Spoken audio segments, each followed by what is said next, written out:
कारगिल युद्ध के लिए शहादत देने वाले ऋषिपाल त्यागी को आज विजय दिवस पर याद कर उन्हें श्रद्धांजलि दी गई। इस मौके पर शहीद के परिवार के साथ गांव के कुछ गणमान्य व्यक्ति भी मौजूद थे। ऋषिपाल त्यागी ने 18 साल पहले पाकिस्तान के साथ युद्ध में सीने पर गोलियां खाई थी। इस लड़ाई में हिंदुस्तान के सैकड़ों फौजी बेटों ने अपनी कुर्बानियां दी थी। शहीद ऋषिपाल भी भारत माँ के उन लाडलों में से एक था। उनकी शहादत पर सिटी हलचल भी उन्हें नमन करता है। हलचल संवाददाता प्रदीप रेटू ने ऋषिपाल के गांव सनौली खुर्द में लोगों से बात की और उनसे जाना कि गांव का बेटा जब शहीद होता है तो लोगों को कितना फख्र होता है। ग्रामीणों ने बताया कि ऋषिपाल की शहादत के बाद कुछ घोषणाएं की गई थी जो अभी तक पूरी नहीं हुई, जिसका गांव वालों को मलाल है। हालांकि शहीद के परिवार को सरकार और प्रशासन से कोई गिला शिकवा नहीं।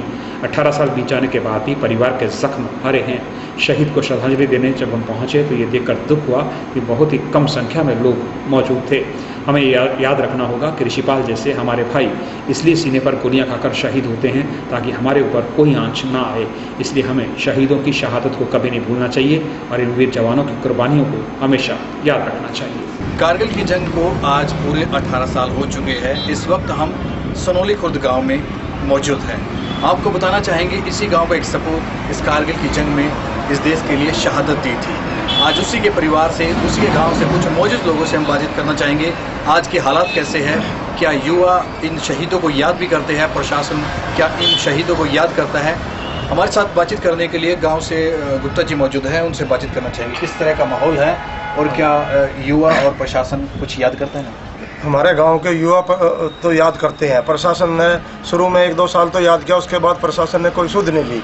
फिर भी गांव के मौजूद लोग, सरपंच और युवा जो है ना, हर साल यहाँ पे शहीदी इसको माल्यार्पण करके इसको याद किया जाता है सरकार की तरफ से। जबकि सरकार को चाहिए समय समय पर इन युवाओं को याद करना चाहिए, शहीदों को। इन्होंने जो है ना, सबसे पहले शहीद होने वालों में हमारे गाँव का ये शहीद ऋषिपाल हुआ। ऋषिपाल की शहादत के बाद कुछ घोषणाएं सरकार की तरफ से की गई थी और गांव से हमारे साथ सुरेंद्र शर्मा जी मौजूद है कि किस तरह की घोषणाएं की थी, इनसे पूछना चाहते हैं कितना उन वादों पर सरकार खरा उतरी थी और कौन कौन से वादे अब तक पूरे किए। सबसे पहले जंग में शहीद हुए थे और उस टाइम सरकार के ने बहुत बड़ी बड़ी घोषणाएं करी थी इनके परिवार के लिए, जैसे शहीदी रोड, स्कूल। लेकिन आज तक ना तो सनौली रोड शहीदी ऋषिपाल त्यागी के नाम से हुआ, न ही स्कूल आज तक ऋषिपाल त्यागी के नाम से हुआ। हमारी सरकार से अनुरोध है कि हमने एक गेट बनवाया है शहीद ऋषिपाल त्यागी के नाम से, आज तक 18 साल हो गए, उसका भी प्रशासन के किसी अधिकारी ने उसका शुभारंभ नहीं किया है। हमारी अभी पिछली 29/5/29/7 को उत्तर बदू गाँव की सरपंच बनी है। मेरा वादा है कि 15 अगस्त को या 23 सितंबर को जैसे भी प्रशासन टाइम देगा शहीदी दिवस द्वार का मुहूर्त किया जाएगा। लेकिन सरकार को भी चाहिए कि शहीदों को याद करके वादे करने के बाद मुकरना नहीं चाहिए। जैसे पेट्रोल पंप वगैरह की भी स्कीम थी, गैस एजेंसी की भी स्कीम थी, लेकिन इस परिवार को, हमारे गांव वाले को कोई भी सुविधा नहीं दी गई है।